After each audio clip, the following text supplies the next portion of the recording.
Hello, my dear students. How are you?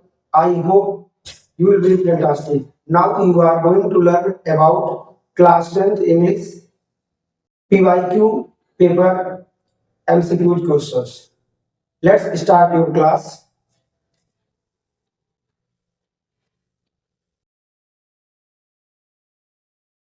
High school examination 2025 English one paper set है आप लोग आज class 10th English जो set previous year question paper 817 BEd ये आप इसको सीखने वाले हैं। तो आइए सबसे पहले आज हम इंग्लिश का एक पार्ट एमसीक्यू जो 20 नंबर में बोर्ड एग्जाम में पूछे जाते हैं इंग्लिश टॉपिक से उसको हम कवर करें। 20 एमसीक्यू सीखिए जो पीवाईक्यू है प्रीवियस ईयर क्वेश्चन जो आया है एमसीक्यू उसको आप सीखिए। तो सबसे फर्स्ट क्वेश्चन उठाते हैं। पहला क्वेश्चन क्या है ध्यान रखिएगा। सबसे पहले आपके बोर्ड एग्जाम के इंग्लिश पेपर में सबसे पहले आपको पार्टी में एमसीक्यू अर्थात मल्टीपल चॉइस क्वेश्चन में आपको एमसीक्यू क्वेश्चन देखने को मिलेंगे और इसमें आपको सबसे पहले एक अनसीन पैसेज दिया जाएगा, अपठित गद्यांश आपको मिलेगा, आपको उसको पढ़ना है, पढ़ने के बाद आपको आंसर देना है। ठीक है, तो आइए समझते हैं क्वेश्चन 1 2 3 के लिए पैसेज को रीड करते हैं। पैसेज में क्या है, read the following passage carefully, passage को सावधानी पूर्वक पढ़िए and choose the correct option to answer the question that follow. जो क्वेश्चन नीचे दिए गए हैं उनको उनके प्रश्नों का सही आंसर आपको देना। जो प्रश्न नीचे दिए गए हैं उन प्रश्नों के आंसर को आपको सही करके चुनना है। तो आइए पढ़ते हैं क्या ऑफ द मोस्ट यहाँ पे one of the most widely spread of bad habits is the use of tobacco. Tobacco is not smoked or chewed by men, women, and even by children almost all over the world. It was brought into Europe from America by Sir Walter Raleigh 4 centuries ago, and there's is spread everywhere. Tobacco is not good even if not used to excess. Once the habit of using tobacco is formed, it is extremely difficult to get rid of it. Clear? तो आपको passage को ऐसे read करना है। इस passage को आप read करिए। रीड करने के बाद आपको इसका राइट आंसर चूज करना है। तो फर्स्ट क्वेश्चन क्या पूछा गया है, इस पैसेज को आपको रीड करना है। मैंने पैसेज को रीड करके बताया है। ये है टोबैको इज यूज्ड, तंबाकू प्रयोग किया जाता है। तो यदि आप इस पैसेज का अर्थ जानते हो या नहीं जानते हो, इस पैसेज का मतलब आप समझे या ना समझे, कोई मतलब नहीं है। एग्जाम में निकालने का प्रयास बिल्कुल नहीं करेंगे। एग्जाम में आप इसका अर्थ निकालने का प्रयास बिल्कुल नहीं करेंगे। आपको पैसेज एक बार पढ़ लेना है। पढ़ने के बाद आपको क्वेश्चन लिखना है। टोबैको इज यूज्ड अर्थात तंबाकू का प्रयोग होता है। तो कहाँ होता है, ऑप्शन है somewhere in some parts of world, nowhere in the world, all over the world. तो टोबैको इज यूज्ड, इसका राइट आंसर क्या होगा, ऑल ओवर द वर्ल्ड, पूरी दुनिया में तंबाकू का यूज होता है। ये राइट आंसर होगा। इस पैसेज को पढ़िए, समझ में आया या नहीं आया, परेशान नहीं होना है। चलिए क्वेश्चन पे आइए। क्वेश्चन में क्या पूछा गया है, जो पूछा गया उसी को आप फाइंड आउट करने का प्रयास करिए। और फाइंड आउट कहाँ, यहाँ पे है। ये पहले का आंसर आपको यहाँ पे मिलेगा। यही क्या है, यही ऑप्शन हो जाएगा। ठीक है, आइए बढ़ते हैं क्वेश्चन नंबर सेकंड की ओर। क्या है, get rid of make the habit of using. Get rid of the habit of using, किससे, किस आदत से छुटकारा पाए, तो टोबैको तंबाकू के यूज से हम छुटकारा पाए। दो का राइट आंसर क्या हो जाएगा, ऑप्शन सी हो जाएगा। ठीक है, which word in the passage is opposite of nowhere. Nowhere माने यही कहीं, यही कहीं का प्रयोग कहाँ क्या होगा, यही कहीं का अपोजिट क्या होगा। Which word in the passage is opposite of nowhere? Nowhere माने कहीं, यही कहीं, मतलब कहीं कहीं। nowhere माने कहीं कहीं। तो आपको बताना है इसका अपोजिट क्या होगा। इसका हो जाएगा एवरीवेयर, मतलब सब जगह। कहीं कहीं मतलब क्या हो जाएगा, उसका उल्टा एवरीवेयर माने प्रत्येक जगह, सब जगह। अब क्वेश्चन नंबर इसमें 1 2 3 आपका कंप्लीट हो गया है। पढ़ते हैं क्वेश्चन नंबर 4 की। क्वेश्चन नंबर 4 क्या है, ध्यान से सुनिएगा, समझिएगा। 4 टू 8 हमें आंसर देना क्या है, choose the correct option to answer the following. नीचे दिए गए का उत्तर देने के लिए आपको सही ऑप्शन को चूज करना है। Reena dash dash dash to Prayagraj with her elder brother. Reena to Prayagraj with her elder brother. इसमें सुटेबल हमें वर्ब फिलअप करना है। तो केम भरेंगे तो पास्ट इंडेफिनिट में हो जाएगा, हैज कम भरेंगे तो आपका हो जाएगा प्रेजेंट परफेक्ट टेंस, ये भी हो सकता है। विल कम भरेंगे तो फ्यूचर में हो जाएगा। इस प्रकार देख रहे हैं आप, इसमें से ए बी और सी तीनों वर्ड का फॉर्म भर सकते हैं। इस प्रकार ए बी सी तीनों आंसर होगा। इसका मतलब क्या होगा, ऑप्शन नंबर डी है, आर करेक्ट, ये हो जाएगा राइट आंसर। ठीक है, तो आप इसको ध्यान दीजिएगा।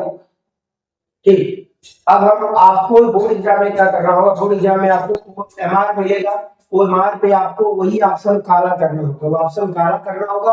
और नीचे आपको अगर डी सही है तो नीचे डी लिखना भी होगा, ध्यान दीजिएगा। आपको कुमार यहाँ पे शो करेंगे, दिखाएंगे, और उसके बाद आपको भर के बताएंगे। ठीक है, अब क्वेश्चन नंबर 5 है, he was waiting for his friend. ठीक है, तो he was waiting for his friend, तो यहाँ पर वह अपने मित्र का इंतजार कर रहा था। कोई अपने मित्र का इंतजार कैसे करेगा, तो एनएक्चुअली मतलब चिंतित होकर के, एकदम आतुर होकर के या चिंतित होकर के, एनएक्चुअली मतलब व्याकुल होकर के। ठीक है, व्याकुल या चिंतित होकर के अपने मित्र का इंतजार कर रहा था। ये राइट आंसर हो जाएगा 5 का। ठीक है, अब आइए क्वेश्चन नंबर 6 की ओर बढ़ते हैं। क्वेश्चन नंबर 6 क्या है, यहाँ पे क्वेश्चन नंबर 6 क्या दिया है, rearrange the following word clusters to make meaningful sentence. जो यहाँ पर अलग अलग सेपरेट दिए गए हैं वर्ड, इन्हें यूज करके हमें एक करेक्ट सेंटेंस बनाना है। तो आइए देखते हैं क्या क्या दिया है। She not like duck to hospital go to, हमें इसका यूज करके सेंटेंस बनाना है। तो आप यहाँ पे देखेंगे तो आपको मिलेगा सब्जेक्ट दिया है, डज दिया है, नॉट दिया है, उसके बाद वर्ब है। ठीक, तो सब्जेक्ट भी है, डज नॉट भी है, वर्ब भी है। तो इसको हम सिंपल प्रेजेंट टेंस अर्थात प्रेजेंट इंडेफिनिट टेंस में बनाने का प्रयास करेंगे। तो सबसे पहले क्या आ जाएगा, सी के बाद आ जाएगा डज, उसके बाद नॉट, उसके बाद वर्ब। तो सी डज नॉट वर्ब अर्थात लाइक कहाँ है, देखते हैं। तो सी डज नॉट ये नहीं होगा, ये ऑप्शन तो होगा ही नहीं। ठीक, सी लाइक्स ये भी नहीं होगा, और सी डज नॉट होगा। सी डज नॉट के बाद वर्ब कौन सा है, लाइक आया है, तो सी डज नॉट लाइक्स ये भी नहीं होगा। तो देखिए यहाँ पर 4 ऑप्शन में से 3 ऑप्शन नहीं हुए हैं, तो राइट आंसर क्या हो जाएगा, B one. She does not like to go to hospital, वह हॉस्पिटल जाना पसंद नहीं करती है। ठीक है, इस प्रकार क्वेश्चन नंबर 6 का राइट आंसर क्या हो जाएगा, बी हो जाएगा। ऐसे आप करके इसको आराम से कर सकते हैं। ठीक है, नहीं तो आप बगल में इसको नोट कर सकते हैं, she does not like, she does not like to, she does not like to go to hospital. अब जो लाइक सटीक होगा वो किसमें मैच करेगा, वही आपका राइट आंसर हो जाएगा। नहीं तो आप एलिमिनेट करके भी लगा सकते हैं ऐसे। क्वेश्चन नंबर 7 क्या है, which are the following word is misspelled, कौन सा शब्द जो है वो गलत विन्यास किया गया है, मतलब किस वर्ड की स्पेलिंग इसमें मिस्टेक है, आपको ढूंढना है। नियरली क्लियर है, बेयरली क्लियर है, नियरली क्लियर है, इंटायरली यही मिस्टेक है। ठीक है, इंटायर यही क्या है, मिस्टेक है। ENTIRLY होता है, इसलिए यही राइट आंसर हो जाएगा। ठीक, क्वेश्चन नंबर 8 क्या है, fill in the gap with suitable preposition, suitable का उपयुक्त प्रीपोजिशन का प्रयोग करके आपको फिलअप करना है। The cat jump the table, ध्यान से सुनिएगा। जब कोई वस्तु किसी वस्तु के ठीक ऊपर हो, ठीक क्या हो, ऊपर हो, तो आग लगता है। अगर ऊपर से कूदती है, वस्तु पर ही आके गिरेगी ऊपर से, अपान लगाते हैं। यदि कोई वस्तु किसी वस्तु में कूदती है, किसी वस्तु में कूदती है, तो इंटू का प्रयोग करते हैं। अगर कोई वस्तु किसी वस्तु के अंदर है तो इन का प्रयोग करते हैं। यदि कोई वस्तु किसी वस्तु के अंदर है तो इन का प्रयोग, ठीक ऊपर है तो आन का प्रयोग, और ऊपर अगर ऊपर आती है तो अपान हो जाएगा। अब उसके बाद ये कोई वस्तु किसी के अंदर कोई जंप करता है तो वहां पर इंटू का प्रयोग करते हैं। So the cat jumped, into नहीं होगा, आन भी नहीं होगा, इन भी नहीं होगा, the cat jumped upon the table. क्या पे हो जाएगा? Upon the table. ठीक है, बिल्ली मेज पर टूटी। ठीक है, राइट आंसर आपका क्या हो जाएगा? अपॉन हो जाएगा। अब क्वेश्चन नंबर 9 टू 10, यहाँ पर हमें पैसेज को रीड करके आंसर देना है। पैसेज क्या बोला गया है यहाँ पे? Read the extract given below. इस जो पैसेज दिया है इसको ठीक से पढ़ना है and choose the correct option to answer the question that follow. जो नीचे दिए गए हैं क्वेश्चन उसका आंसर देना है। इसमें क्या है? That night was a sorrowful one. वह रात दुखद भरी रात थी।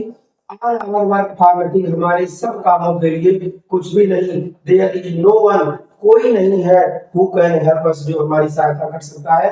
ये लेटर टू गॉड से पैसेज को टिक आउट किया गया है, छाटा गया है, लिया गया है। तो आइए देखते हैं राइट आंसर क्या होगा प्रश्न का। तो क्वेश्चन नंबर 9 में दिया गया who can help us. Who can help us, हमारी कौन सहायता कर सकता है? तो आंसर क्या होगा? No one. हमारी सहायता कोई नहीं कर सकता है, वो जो बोलता है। क्वेश्चन नंबर 10 क्या है? What was for nothing. किसके लिए कुछ नहीं था?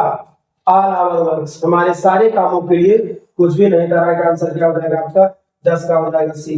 क्वेश्चन नंबर 11 टू 13 देना है। Choose the correct option to answer the following question. नीचे दिए गए प्रश्नों का उत्तर देने के लिए का उत्तर सही ऑप्शन चूज करके दीजिए आप। क्या है? What did Lencho place on the letter. पत्र में या पत्र पर लेंचो ने क्या रखा? रखा मतलब स्थापित किया। लेंचो ने पत्र पर क्या लगाया या क्या स्थापित किया? तो लेंचो पत्र पर क्या लगाता है? क्वाइन नहीं लगाता है, एपिसो नहीं लगाता है, 10 रुपी नोट नहीं लगाता है। क्या लगाता है? स्टैम्प लगाता है। ठीक है, लेंचो क्या करता है? लेटर पर एक स्टैम्प लगाता है, ठप्पा लगाता है। ठीक है, कैसे?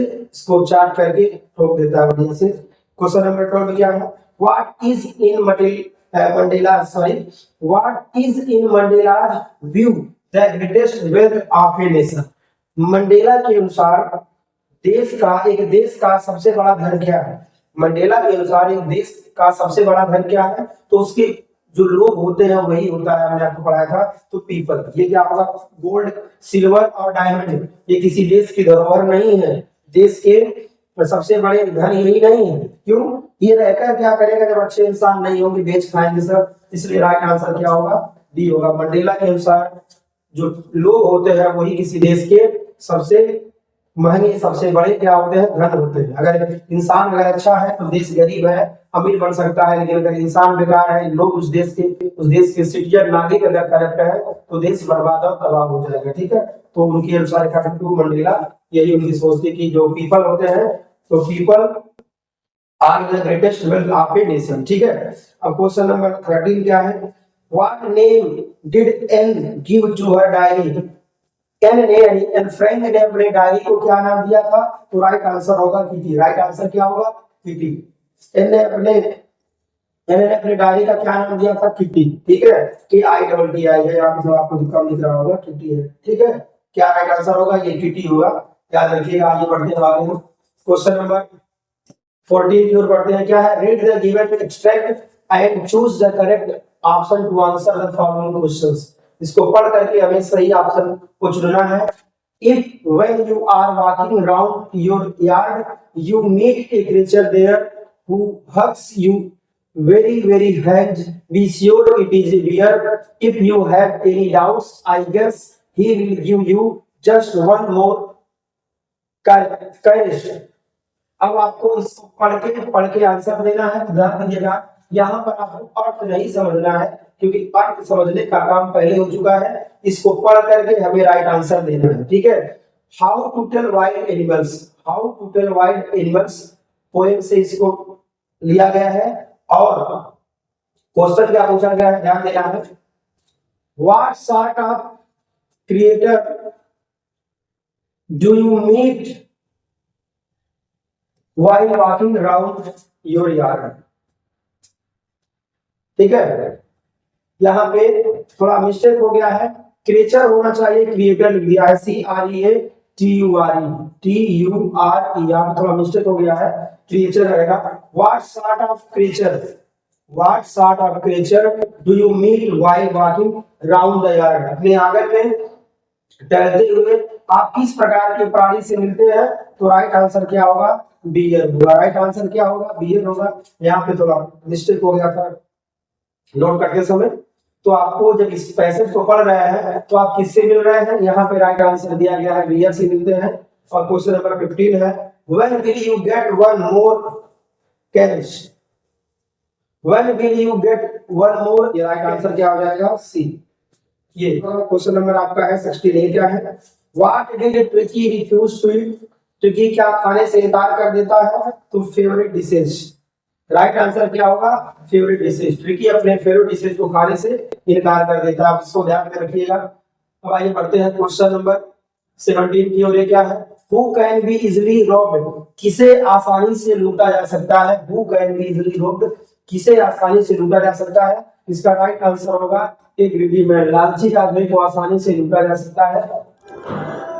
क्वेश्चन नंबर 18 है what was the name of the fourth daughter of नंबरदार रामलाल, इसका राइट आंसर होगा भोली अर्थात सुलेखा। रामलाल की चौथी नंबर की लड़की का नाम था भोली, सुलेखा भी उसे कहते थे।